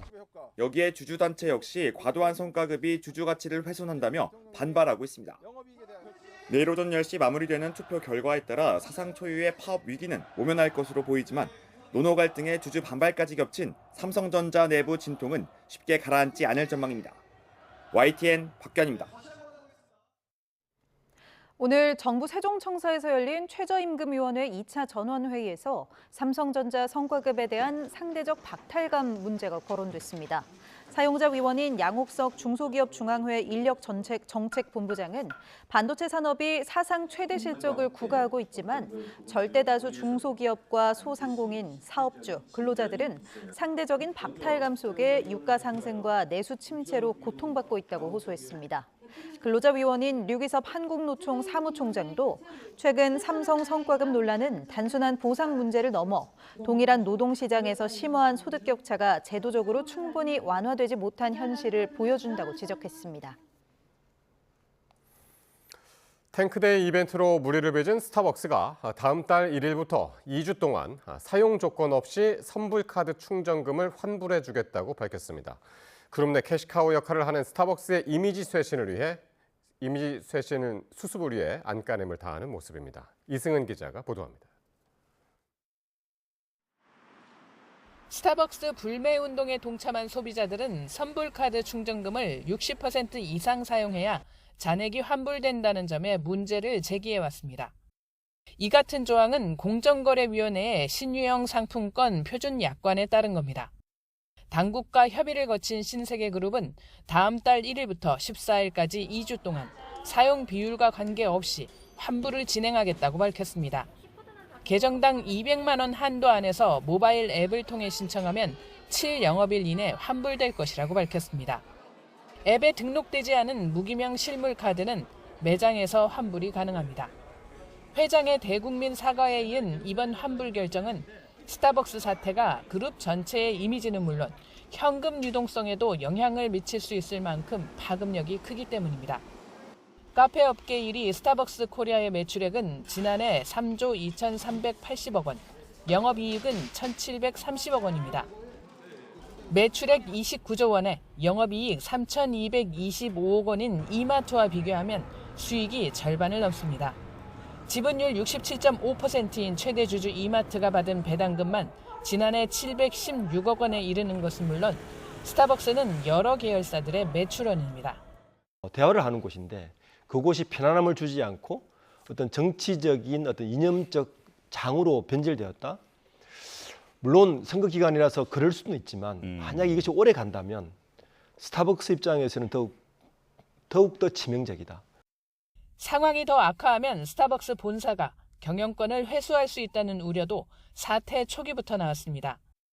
이마트는 2021년 스타벅스 코리아의 최대 주주가 되면서 본사에 주식 매수 청구권, 콜옵션을 부여했습니다.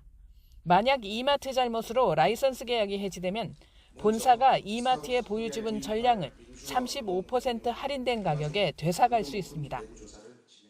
이 부분은 현재는 이에 해당하지 않는다고 보는 게 저희 쪽 판단이고요. 아직 미국 본사에서도 이 부분에 대한 문제점을 논의하지는 않고. 신세계그룹은 게다가 광주에 4조 원가량을 투자해 터미널 복합화와 스타필드 사업을 추진하고 있는데 성공 여부가 여론에 달렸습니다. 전문가들은 실질적인 재발 방지책 마련과 함께 의미 있는 사회공헌 활동이 뒤따라야 한다고 말합니다. YTN 이승은입니다. 신세계그룹이 탱크데이 이벤트가 진행된 경위에 대한 자체 조사 결과를 내놨지만 직원의 고의성에 대한 판단은 유보했습니다. 담당 직원들이 휴대전화 제출을 거부해 확인할 수 없었다는 입장인데 결국 경찰이 압수수색 등 강제 수사를 통해 규명에 나설 거란 전망이 나옵니다. 조경원 기자입니다. 신세계그룹은 자체 조사 결과 직원들과 임직원이 고의로 탱크데이를 기획했다는 사실을 입증할 명확한 근거를 찾지 못했다고 설명했습니다. 해당 직원들은 우선 이벤트 기획 과정에서 인공지능을 사용했고 5.18을 생각조차 못했다며 고의성을 부인한 것으로 전해집니다. 이에 신세계는 고의성 여부를 가려내기 위해 최초 마케팅 기획 단계부터 팀원들 사이에서 오간 대화 내용을 확인하려 했던 것으로 보입니다. 하지만 직원 3명은 휴대전화 제출을 거부했고 사내 메신저 대화 기록은 일주일까지만 저장돼 확보할 수 없었다고 신세계그룹은 밝혔습니다. 기업이 임직원을 상대로 장치 제출을 강제할 수 없는 만큼 자체 조사에 한계가 있었던 건데 이 때문에 공을 넘겨받은 경찰이 강제 수사에 나설 가능성도 배제할 수 없다는 분석이 나옵니다. 주로 다뤄지는 혐의인 명예훼손과 모욕죄는 피해자가 특정되는지와 고의성이 있는지가 핵심 요건인데 직원들 사이 대화 내용이 핵심 증거가 될 수 있습니다. 그런 만큼 경찰 입장에서는 혐의를 입증하기 위해 압수수색 등을 통해 관련 물증을 확보할 필요성이 높다고 판단할 수 있다는 겁니다. 경찰은 추가로 고소 의사를 밝힌 5.18 유공자들 20여 명의 진술 내용을 토대로 관련 법리 검토를 이어가고 있는 것으로 파악됐습니다. 신세계 측이 고의성이 확인된다면 누구라도 민형사상 책임을 묻겠다고 공언한 가운데 직원 등을 경찰에 수사 의뢰할지도 남은 수사의 변수가 될 것으로 예상됩니다. YTN 조경원입니다.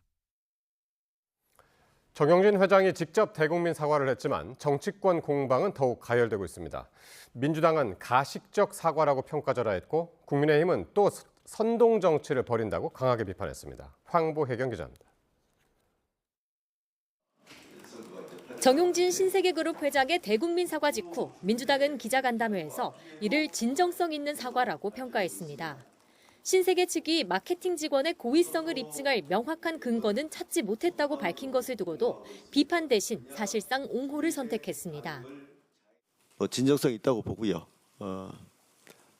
향후에는 그런 일이 재발돼서는 안 되겠지요. 일단 마무리가 잘 된 것 같다. 하지만 민주당 지지층이 많은 온라인 커뮤니티에선 대체 어디가 진정성이 있나 빠져나갈 구멍만 만들어줬다는 등 격앙된 반응이 터져나왔습니다. 5.18 유공자 단체에서도 사과는 요식행위에 불과하다는 비판이 나오자 결국 정청래 대표가 기자간담회 3시간 만에 직접 진화에 나섰습니다. 정 대표는 SNS에 그동안 정 회장의 극우적 언행을 봤을 때 소나기 피하려는 가식적 사과로 의심된다고 비판했습니다. 이어 맨입 사과로 끝날 일이 아니라며 5.18 영령들께 머리 숙이고 분노하는 민심에 더 진정성 있는 조치를 취하라고 요구했습니다. 당내에서도 윤석열 개사과 2탄이자 안 하느니만 못한 회견이란 비판이 나왔는데 결국 민주당은 미숙하고 경솔한 발언이었다며 황급히 수습했습니다. 사과의 내용과 형식 모든 측면에서 진정성이 없다. 국민의힘은 종일 총공세에 나섰습니다. 민주당이 과거 광우병 사태와 사드, 후쿠시마 오염수 방류 논란에 이어 이제는 스타벅스를 희생양으로 삼아 국민을 선동하고 있다고 맹비난했습니다. 또 정부 여당의 이런 행태는 이재명 대통령의 재판 취소 특검 추진에 대한 국민적 분노를 덮으려는 술수라고 정의했습니다. 우리 국민들 커피 한 잔 선택할 자유까지 빼앗길 판입니다. 이것이 바로 이재명의 공포 정치입니다. 국민의힘은 과거 5.18 전야제 당시 유흥주점 논란으로 비판받은 우상호, 송영길 후보와 김민석 총리부터 같은 기준을 적용하라면서 여권의 선택적 분노가 갈라치기 나쁜 정치로 이어지고 있다고 꼬집었습니다. 정용진 회장 사과를 둘러싼 민주당의 급격한 입장 변화는 선거를 코앞에 두고 민심의 촉각을 곤두세우는 살얼음판 전국을 보여주는 단면이기도 합니다. YTN 황보혜경입니다. 정부가 해군의 수건인 핵추진 잠수함 전력화를 공식화하고 2030년대 중반 일본함을 국내에서 건조해 진수하겠다는 개발 계획을 발표했습니다. 이재명 대통령은 한반도 평화와 안보를 우리 스스로 책임지겠다는 의지의 상징이라며 전시작전 통제권 역시 조속히 전환하겠다고 강조했습니다. 나혜인 기자의 보도입니다. 정부가 경남 진해 해군 잠수함 사령부에서 핵추진 잠수함 개발 원칙과 방향성을 담은 기본 계획을 발표했습니다. 지난해 한미 정상회담에서 잠수함 건조와 핵연료 조달 협력에 합의한 지 반년 만에 국가 차원의 전력 획득 사업 추진을 처음 공식화한 겁니다. 1990년대 우리 해군의 첫 잠수함 장보고함에 차세대와 핵추진, 신기술을 뜻하는 영문 머리 글자를 붙여 장보고 N 사업이란 이름을 붙였습니다. 핵추진 잠수함은 디젤 잠수함보다 은밀하고 신속하게 북한 잠수함 전력을 감시하고 추적할 수 있으므로 수중 킬체인 구현에 크게 기여할 것입니다. 그러면서 핵추진 잠수함 1번함을 2030년대 중반까지 국내에서 우리 독자 기술로 건조하겠다는 방침을 제시했습니다. 연료로는 20% 미만 전홍축 우라늄을 확보해 건조부터 해체까지 한 척당 40년이 넘을 운용 전 과정을 안전하게 관리하겠다고 밝혔습니다. 특히 핵무기를 탑재하는 전략 핵 잠수함과 구분지으며 어떤 형태의 핵무기도 보유하지 않는다는 확고한 입장 아래 국제사회의 핵 비확산 의무를 성실히 이행하겠다고 강조했습니다.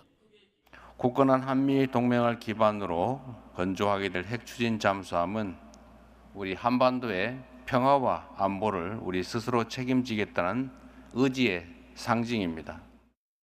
이재명 대통령은 우리나라가 모든 영역에서 선진국 대열에 들어섰지만 국방 분야에선 여전히 의존적 사고가 남아있다며 자주국방 의지를 거듭 피력했습니다.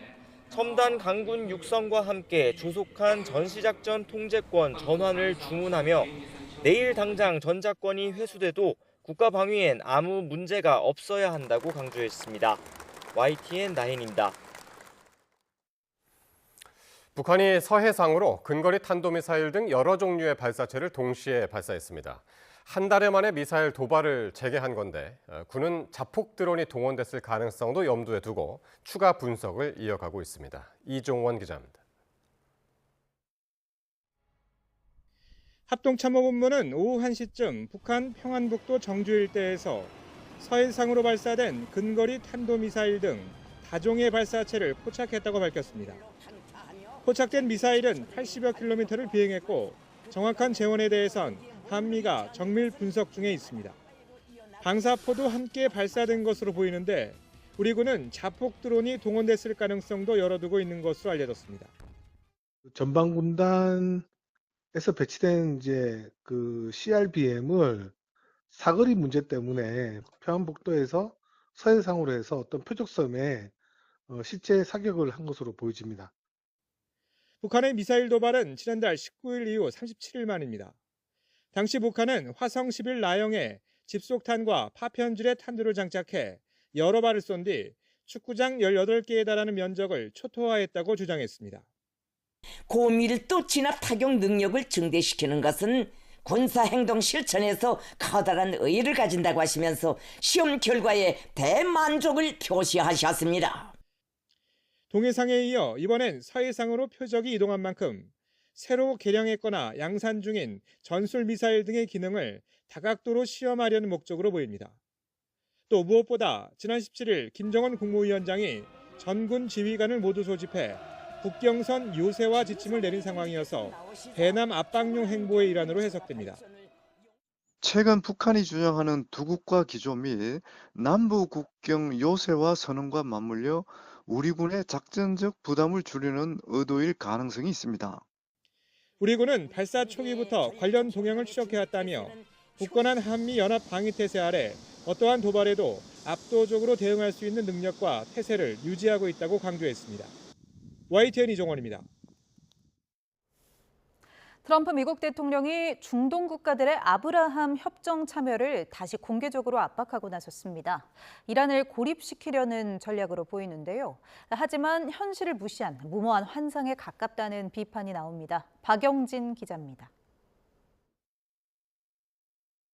이란과의 협상과 동시에 공격을 이어가는 와중에 트럼프 대통령은 사우디아라비아 등 중동 국가들이 아브라함 협정에 참여해야 한다고 주장했습니다. 이스라엘과 아랍권의 관계 정상화를 확대해 이란을 고립시키려는 전략으로 풀이됩니다.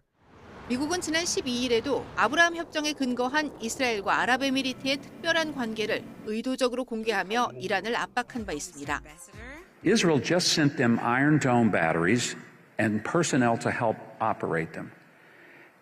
How come? Because there's an extraordinary relationship between the UAE and Israel based on the Abraham Accords.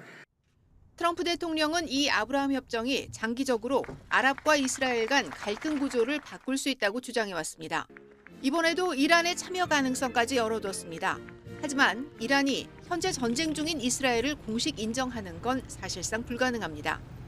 여기에 가자 전쟁 이후 아랍권의 이스라엘을 향한 여론도 크게 악화한 상황. 트럼프 대통령이 직접 언급한 사우디 역시 이스라엘과의 관계 정상화는 어렵다는 입장입니다. 트럼프 대통령의 아브라함 협정 압박은 이란 전쟁 결과에 대한 비난 여론을 잠재우기 위한 행보라는 분석도 나옵니다. 이란 핵 해체라는 전쟁의 핵심 목표가 흔들리자 다른 성과로 이를 무마해보려는 정치적 계산이 담겼다는 겁니다. 하지만 호르무즈 해협도 이란 핵 문제도 해결 못한 상황에서 아브라함 협정 확대까지 들고 나온 건 다소 황당하다는 지적까지 나옵니다. 단기적으로 이란을 미국 편으로 끌어들이려는 전략 자체가 의미 있다 하더라도 지금 단계에선 사실상 불가능한 목표이기 때문입니다.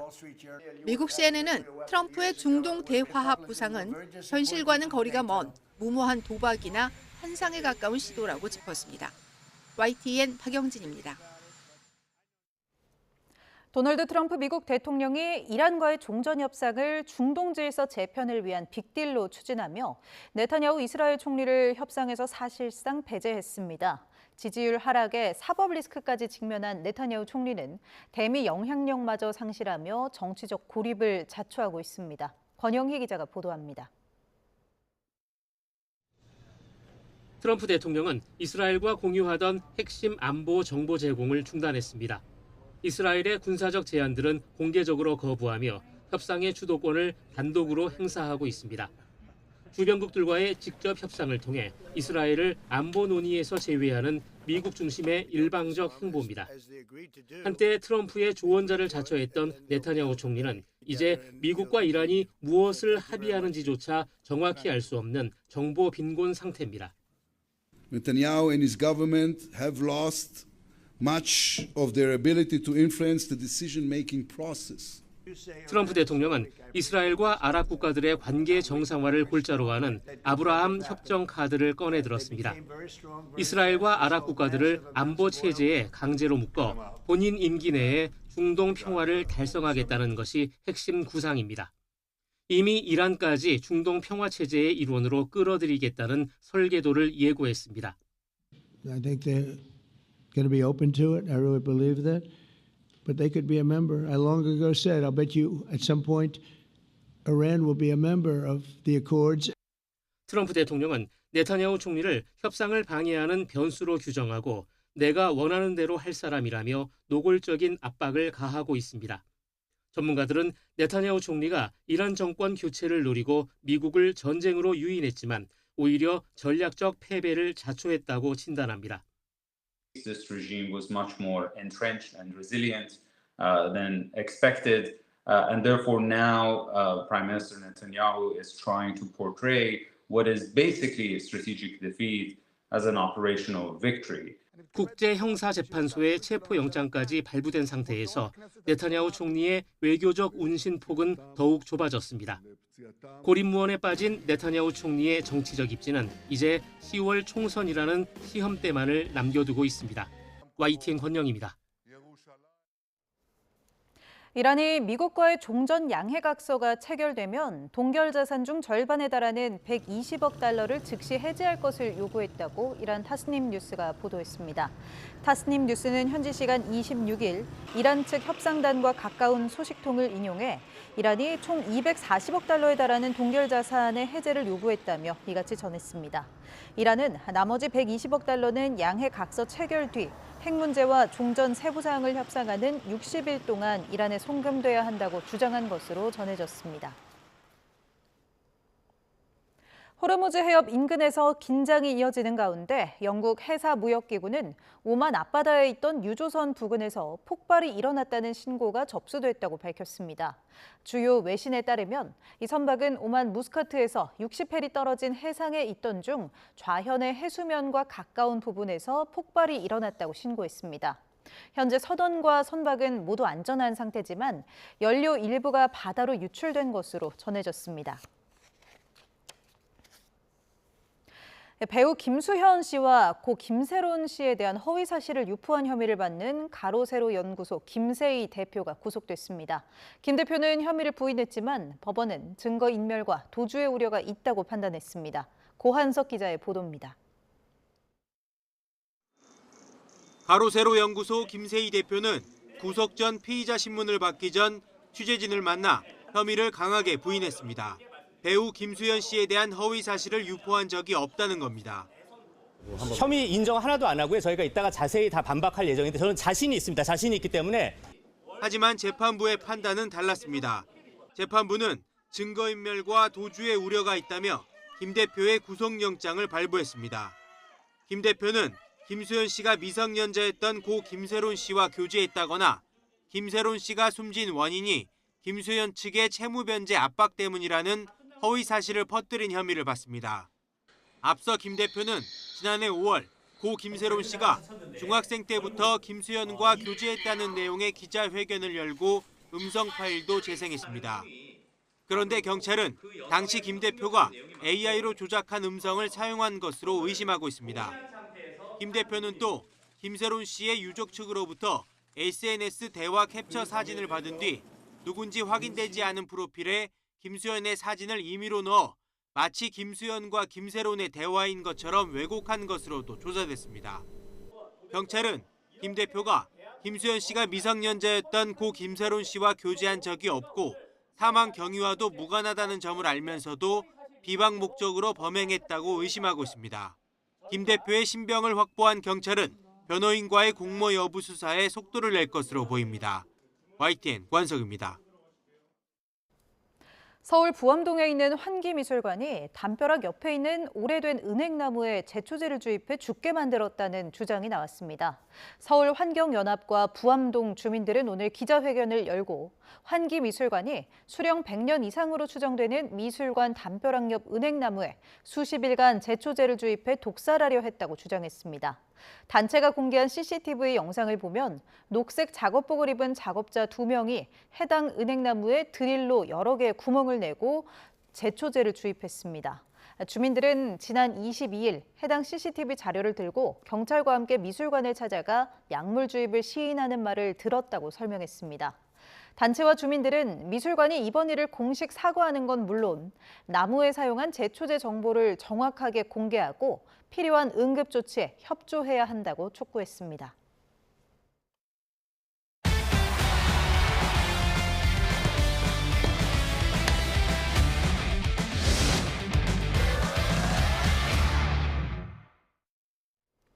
북중미 월드컵을 앞둔 축구대표팀의 고지대 적응 훈련이 본격적으로 시작됐습니다.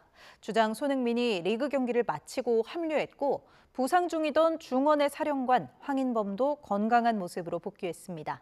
미국 솔트레이크 시티에서 이경재 기자가 보도합니다. 저 멀리 만년설이 훤하게 펼쳐진 해발 1,300m의 솔트레이크 시티. 5일 전 도착한 K리그 중심의 선발대에 더해 유럽 무대에서 활약하는 주요 선수들이 처음으로 훈련에 합류했습니다. 연습 멤버까지 23명으로 팀다운 팀이 꾸려진 것. 선발대들은 2대1과 3대2, 4대3 등 아웃넘버 상황에서의 공격 전술을 본격적으로 가다듬었습니다. 처음으로 운동장에 나온 유럽파들은 스텝과 점핑 등 기본 체력 훈련으로 컨디션을 끌어올렸습니다. 오현규는 따로 부상 회복에 더 집중했습니다. 무엇보다 반가운 건 지난해 9월과 11월, 지난 3월에도 부상으로 대표팀에서 빠졌던 황인범. 국내에서 대표팀의 특별 관리를 받으며 회복에 집중한 황인범은 당장 경기에 뛸 수 있는 상태라며 건강한 복귀를 알렸습니다. 몸 상태 같은 경우는 진짜 거의 다 올라왔다라고 말씀드릴 수 있을 것 같아요.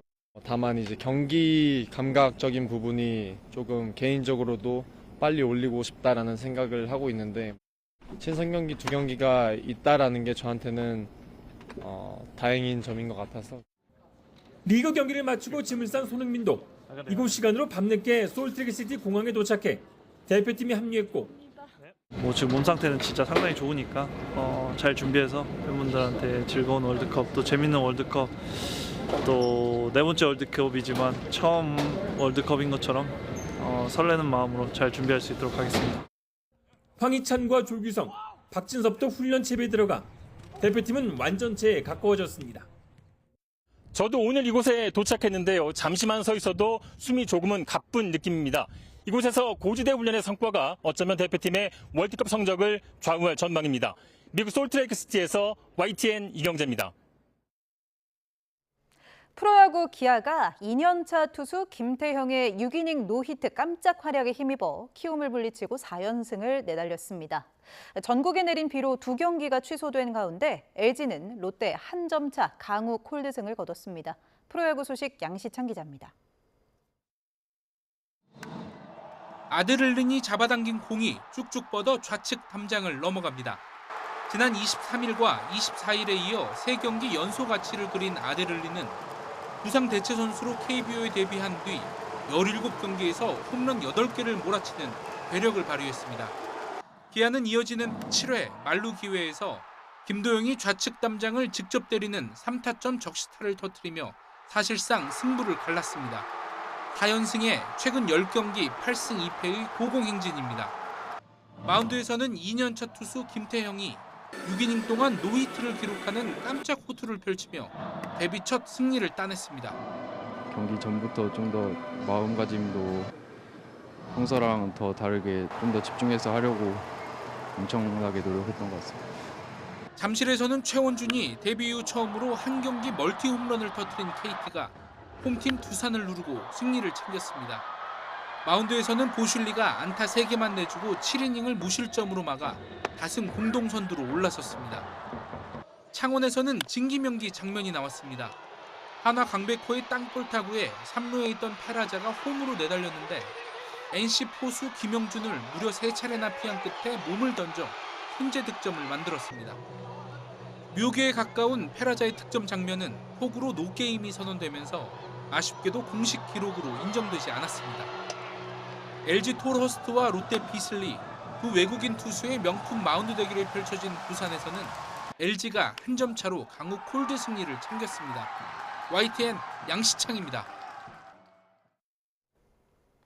최근 리그 경기 중계 화면에 원형 탈모로 추정되는 모습이 포착됐던 축구대표팀 주장 손흥민 선수가 이와 관련된 입장을 직접 전했습니다.